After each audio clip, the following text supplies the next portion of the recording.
Un filtre ND, c'est quoi et comment ça s'utilise? Quand on veut un rendu cinématographique en 24 fps par exemple, il faut respecter la règle du x2 sur la vitesse d'obturation. Donc on est obligé d'être à 1/50. Mais des fois, quand on fait ça, on se retrouve avec une scène trop lumineuse. On peut jouer avec l'ISO et l'ouverture, mais si l'ISO il est déjà au minimum et qu'on veut aussi garder l'ouverture au minimum, c'est galère d'avoir une scène bien exposée. Et c'est là qu'on utilise le filtre ND. Il sert à assombrir l'image, mais en gardant les réglages parfaits pour avoir l'exposition qu'il nous faut. Sur les filtres ND, on a des chiffres, 4, 8, 16, 32, etc., qui correspondent à la teinte. Plus le chiffre est grand, plus ça rendra la scène sombre. Et sur un tournage très lumineux, on peut avoir besoin de plusieurs valeurs différentes. Et là, il y a deux types de filtres ND. Les fixes, qu'on doit changer à chaque fois que la luminosité varie, et les variables, qui ont une petite bague qu'on a juste à tourner selon le besoin.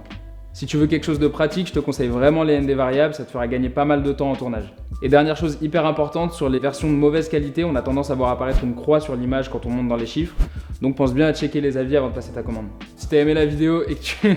voilà. Si t'as aimé la vidéo et que tu veux la regarder plus tard, n'hésite pas à l'enregistrer, à la partager.